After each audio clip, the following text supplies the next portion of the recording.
Chapter 22 of Gray Lensman by E. E. Smith. Chapter 22. Hi, skeleton gazer. Ho, big chief feet on the desk. I see that your red-headed sector chief is still occupying all strategic salience in force. Haynes had paused in the Surgeon General's office on his way to another of his conferences with the Gray Lensman. Can't you get rid of her, or don't you want to? Don't want to. Couldn't anyway, probably. The young vixen would tear down the hospital. She might even resign, marry him out of hand, and lug him off somewhere. You want him to recover, don't you? Don't be any more of an idiot than you have to. What a question. Don't work up a temperature about McDougal, then. As long as she's around him, and that's 24 hours a day, he'll get everything in the universe that he can get any good out of. That's so, too. This other thing's out of our hands now, anyway. Kinnison can't hold his position long against her and himself both. Overwhelmingly superior force. Just as well, too. Civilization needs more like those two. Check, but the affair isn't out of our hands yet by any means. We've got quite a little more fine work to do there, as you'll see, before it's a really good job. But about Kinnison... Yes, when are you going to fit arms and legs on him? He should be practicing with them at this stage of the game, I should think. I was. You should think, but unfortunately you don't, about anything except war, was the surgeon's dry rejoinder. If you did, you would have paid more attention to what Phillips had been doing. He is making the final test today. Come along, your conference with Kinnison can wait half an hour. In the research laboratory which had been assigned to Phillips, they found von Hoffendorf with the Boskonian. Haynes was surprised to see the old commander of cadets, but Lacey quite evidently had known that he was to be there. Phillips, the Surgeon General began, explain to Admiral Haynes in non-technical language what you are doing. The original problem was to discover what hormone or other agent caused proliferation of neural tissue. Wait a minute, I'd better do it, Lacey broke in. Anyway, you wouldn't do yourself justice. The first thing that Phillips found out was that the problem of repairing damaged nervous tissue was inextricably involved with several other unknown things, such as the original growth of such tissue, its relationship to growth in general, the regeneration of lost members and lower forms, and so on. You see, Haynes, it is a known fact that nerves do grow, or else they could not exist, and in some lower forms of life they regenerate. Those facts were all he had at first. In higher forms, even during the growth stage, regeneration does not occur spontaneously. Phillips set out to find out why. The thyroid controls growth but does not initiate it, he learned. This fact seemed to indicate that there was an unknown hormone involved, that certain lower types possess an endocrine gland which is either atrophied or non-existent in higher types. If the latter, he was sunk. He reasoned, however, that since higher types evolved from lower, the gland in question might very well exist in a vestigial stage. He studied animals, thousands of them, from the germ upward. He exhausted the patience of the Boskonian authorities, and when they cut off his appropriation on the ground that the thing was impossible, he came here. We gave him carte blanche. The man is a miracle of perseverance, a keen observer, a shrewd reasoner, and a mechanic par excellence, a born researcher. Therefore, in time, he learned what it must be. To cut it short, the pineal body. Then he had to find the stimulant. Drugs, chemicals, and spectrum of radiation, singly and in combination. Years of plugging, with just enough progress to keep him at it. Visits to other planets, peopled by races human 2 places or more, learning everything that had been done along the line of his problem. When you fellows moved Medon over here, he visited it as a matter of routine, and there he hit the jackpot. Wise himself is a surgeon, and the Medonians have for centuries been having warfare and grief enough steadily and in heroic doses to develop the medical and surgical arts no end. They knew how to stimulate the pineal, a combination of drugs and specific radiations, but their method was dangerous. With Phillips's fresh viewpoint, his wide new knowledge, and his mechanical genius, they worked out a new and highly satisfactory technique. He was going to try it out on a pirate going into the lethal chamber, but von Hoffendorf heard about it and insisted that it should be tried on him. Got up on his unattached lensman's high horse and won't come down, so here we are. Interesting. The Admiral had listened attentively. You're pretty sure that it will work, aren't you? As sure as we can be of anything that hasn't been tried. 90% probability, say, certainly not over 95. Good enough odds. Haynes turned to the Commandant. What do you mean, you old reprobate, by sneaking around behind my back and horning in on my reservation? I rate unattached too, you know, and it's mine. You're out, Von. I saw it first, and I refused to relinquish. Von Hoffendorf was adamant. You've got to, Haynes insisted. He isn't your cub any more. He's my lensman. Besides, I'm a better test than you are. I've got more parts to replace than you have. 4 or 5 makes just as good a test as a dozen, the Commandant declared. Gentlemen, think, the Posenian pleaded. Please consider that the pineal is inside the brain. It is true that I have not been able to discover any brain injury so far, but the process has not yet been applied to a reasoning brain, and I can offer no assurance whatever that some obscure injury will not result. What of it? And the 2 old unattached lensmen resumed their battle, hammer and tongs. Neither would yield a millimeter. Operate on them both, then, since they are both above law or reason, Lacey finally ordered in exasperation. There ought to be a law to reduce Gray Lensmen to the ranks when they begin to suffer from ossification of the intellect. Starting with yourself, perhaps? The Admiral shot back, not at all abashed. Haynes relented enough to let von Hoffendorf go first, and both were given the necessary injections. The Commandant was then strapped solidly into a chair. His head was clamped so firmly that he could not move it in any direction. The Posenian swung his needle rays into place, 2 of them, diametrically opposed, each held rigidly upon micrometer racks, and each operated by 2 huge double rock-steady hands. The operator looked entirely aloof, being eyeless and practically headless. It is impossible to tell from a Posenian's attitude or posture anything about the focal point of his attention, but the watchers knew that he was observing, in microscopic detail, the tiny gland within the old lensman's skull. Then Haynes, "Is this all there is to it, or do we come back for more?" he asked when he was released from his shackles. "That's it," Lacey answered. "One stimulation lasts for life, so far as we know. But if the treatment is successful, you'll come back, about day after tomorrow, I think, to go to bed here. Your spare equipment won't fit, and your stumps may require surgical attention." Sure enough, Haynes did come back to the hospital, but not to go to bed. He was too busy. Instead, he got a wheelchair, and in it he was taken back to his now boiling office, and in a few more days he called Lacey in high exasperation. "Know what you've done?" he demanded. "Not satisfied with taking my perfectly good parts away from me, you've taken my teeth, too. They don't fit. I can't eat a thing. And I'm hungry as a wolf. I was never so hungry before in all my life. I can't live on soup, man. I've got work to do. What are you going to do about it?" "Ho, ho, ha!" Lacey roared. "Serves you right. Von Hohendorf is taking it easy here, sitting right on top of the world. Easy now, sailor. Don't rupture your aorta. I'll send the nurse over with a soft-boiled egg and a spoon. Teething at your age. Ha, ha, ha!" But it was no ordinary nurse who came, a few minutes later, to see the port admiral. It was the sector chief herself.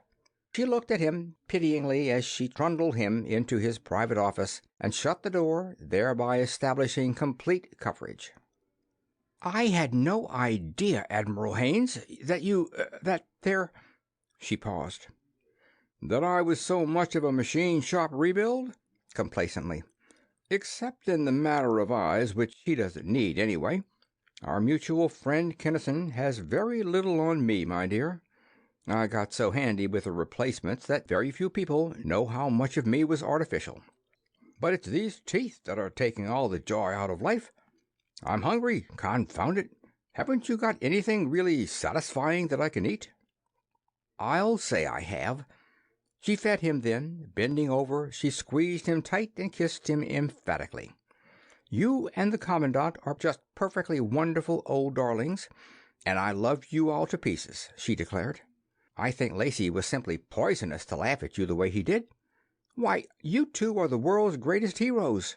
He knew perfectly well all the time, the lug, that of course you'd be hungry, that you'd have to eat twice as much as usual while your legs and things were growing. Don't worry, Admiral. I'll feed you until you bulge. I want you to hurry up with this so that they'll do it to Kim." "Thanks, Mac." And as she wheeled him back into the main office, he considered her anew. A ravishing creature, but sound. Rash and a bit stubborn, perhaps, impetuous and headstrong, but clean, solid metal all the way through. She had what it takes. She qualified.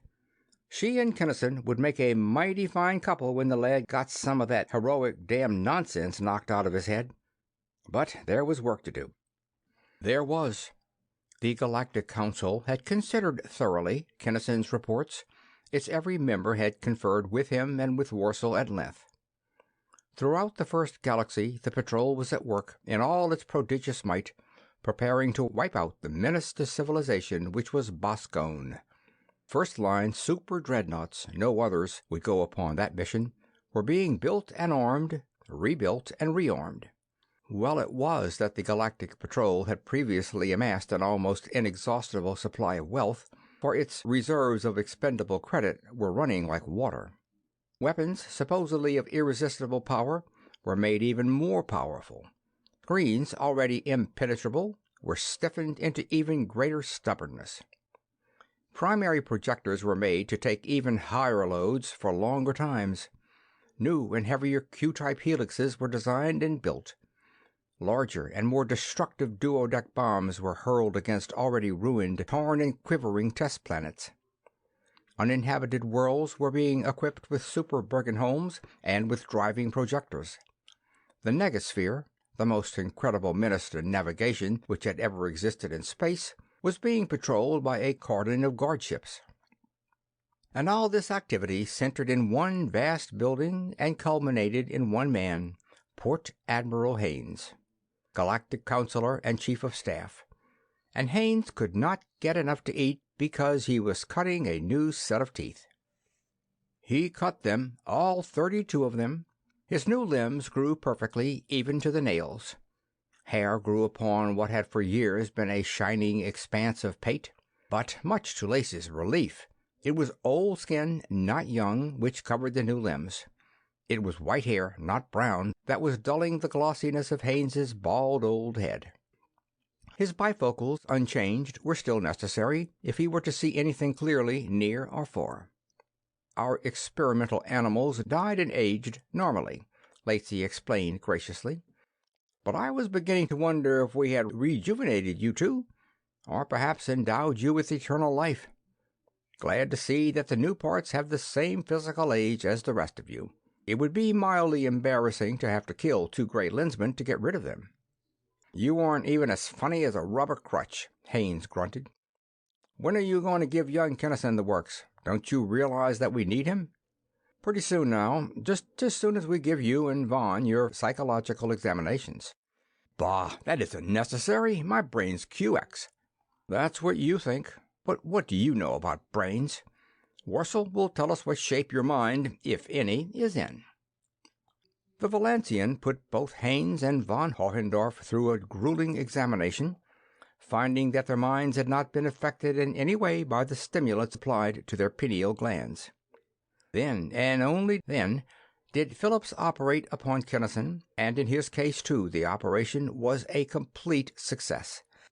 Arms and legs and eyes replaced themselves flawlessly. The scars of his terrible wounds disappeared, leaving no sign of ever having been. He was a little slower, however, somewhat clumsy and woefully weak. Therefore, instead of discharging him from the hospital as cured, which procedure would have restored to him automatically all the rights and privileges of an unattached lensman, the council decided to transfer him to a physical culture camp. A few weeks there would restore to him entirely the strength, speed, and agility which had formerly been his, and he would then be allowed to resume active duty. Just before he left the hospital, Kinnison strolled with Clarissa out to a bench in the grounds.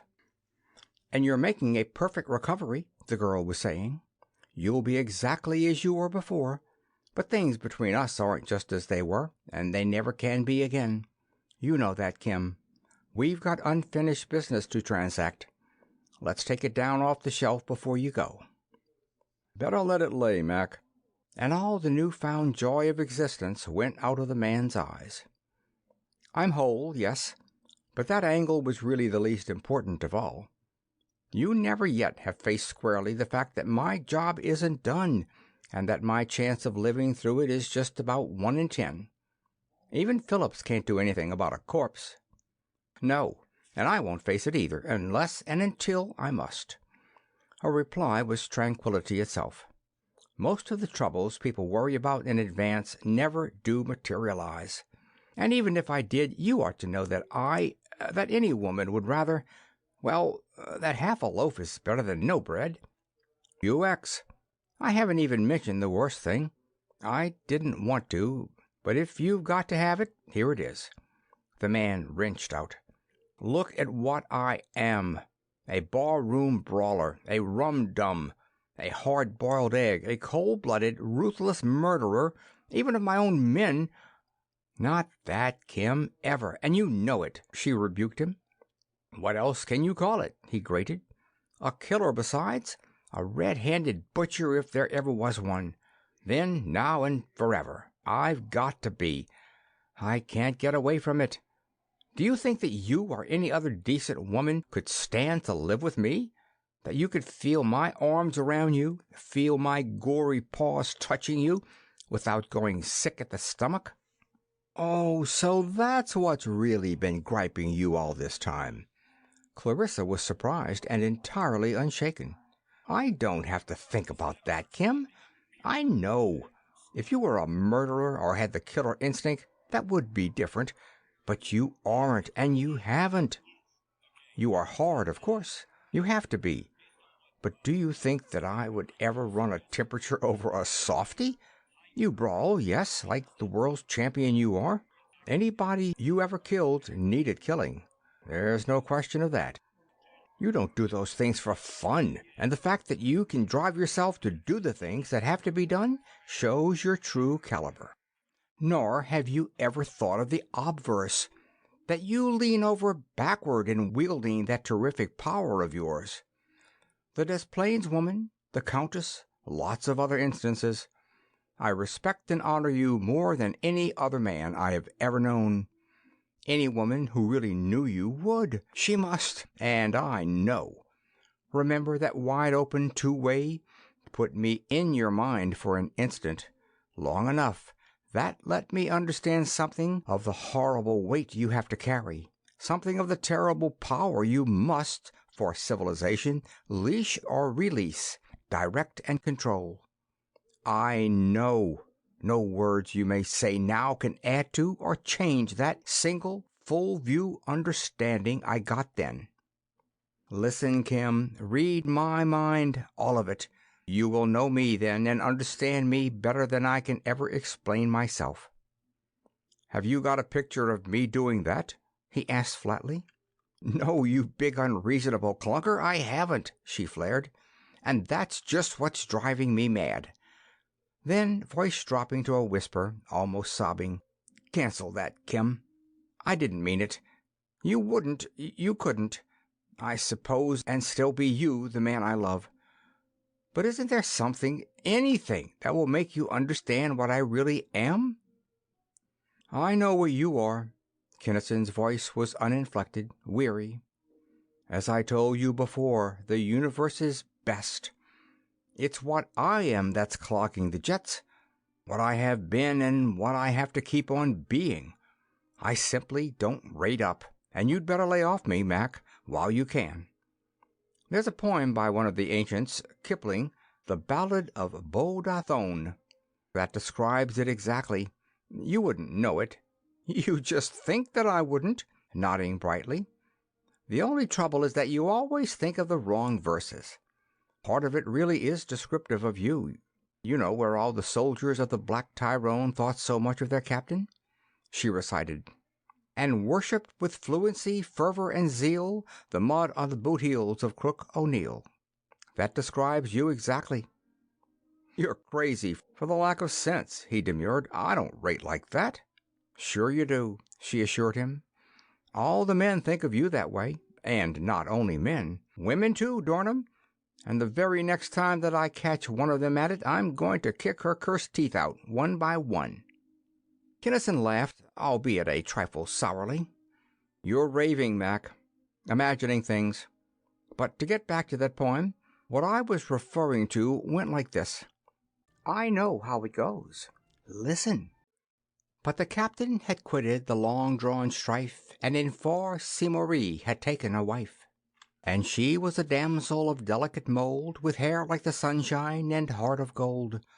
And little she knew the arms that embraced had cloven a man from the brow to the waist. And little she knew that the loving lips had ordered a quivering life's eclipse.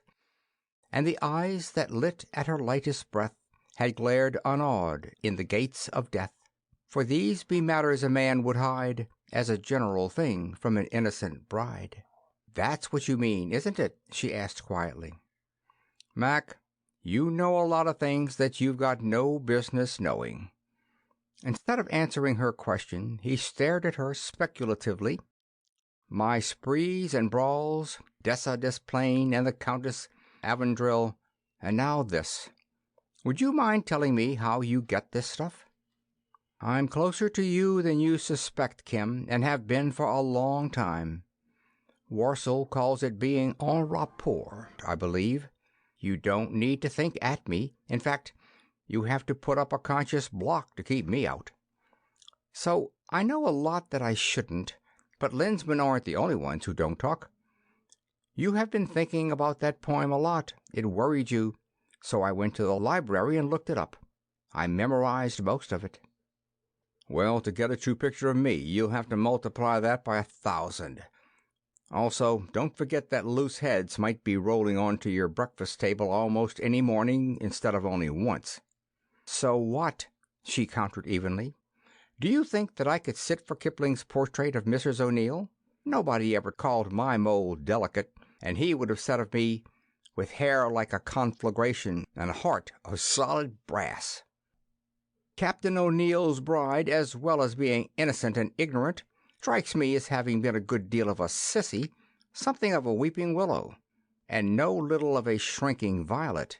Tell me, Kim, do you think that she would have made good as a sector chief nurse? No, but that's neither here. It is, too, she interrupted. You've got to consider what I did, and that's no job for a girl with a weak stomach. Besides, the beau's head took the fabled Mrs. O'Neill by surprise. She didn't know that her husband used to be in the wholesale mayhem and killing business. I do. And lastly, you big lug, do you think I'd be making such bare-faced passes at you, playing the brazen hussy this way, unless I was very, very certain of the truth? Huh? He demanded, blushing furiously. I thought that you were running a blazer on me before. You really do know, then, that... He would not say it, even then. Of course I know. She nodded. Then, as the man spread his hands helplessly, she abandoned her attempts to keep the conversation upon a light level. I know, my dear, there is nothing we can do about it yet. Her voice was unsteady, her heart in every word. You have to do your job, and I honor you for that, too, even if it does take you from me. It will be easier for you, though, I think, and I know that it will be easier for me, to have us both know the truth. Whenever you are ready, Kim, I'll be here, or somewhere, waiting. Clear ether, Gray Lensman. And rising to her feet, she turned back toward the hospital. Clear ether, Chris. Unconsciously, he used the pet name by which he had thought of her so much. He stared after her for a minute, hungrily.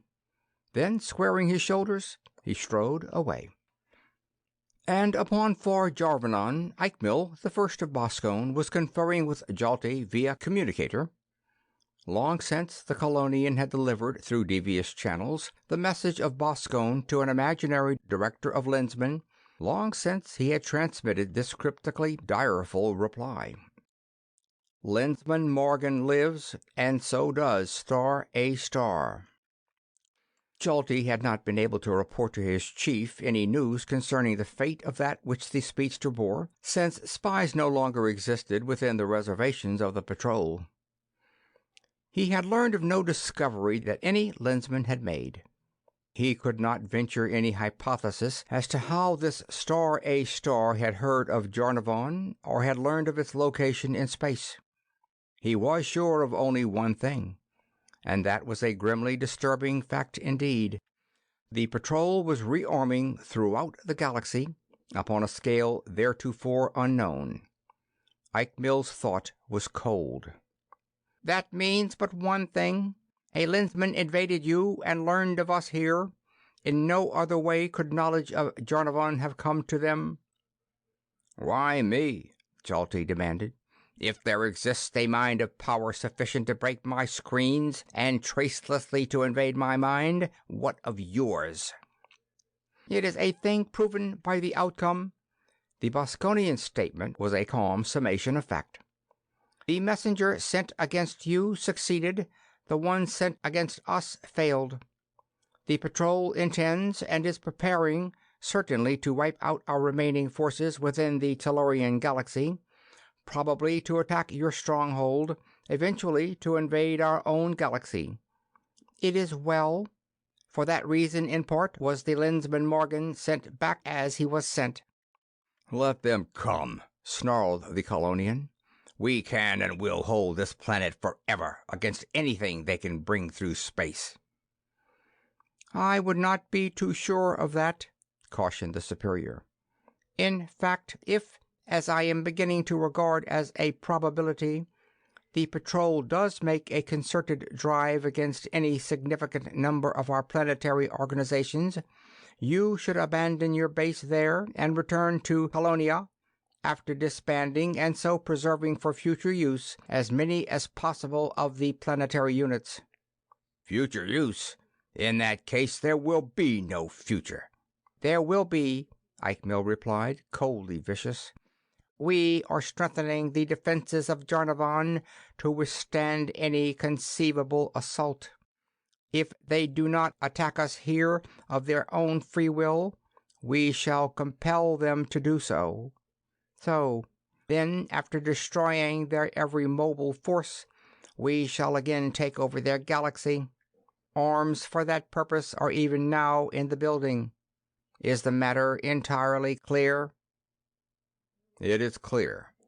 We shall warn all our groups that such orders may issue, and we shall prepare to abandon this base if such a step should become desirable. So it was planned, neither Eichmill nor Jalti even suspecting two startling truths. First, that when the patrol was ready, it would strike hard and without warning, and, second, that it would strike not low, but high. End of chapter 22.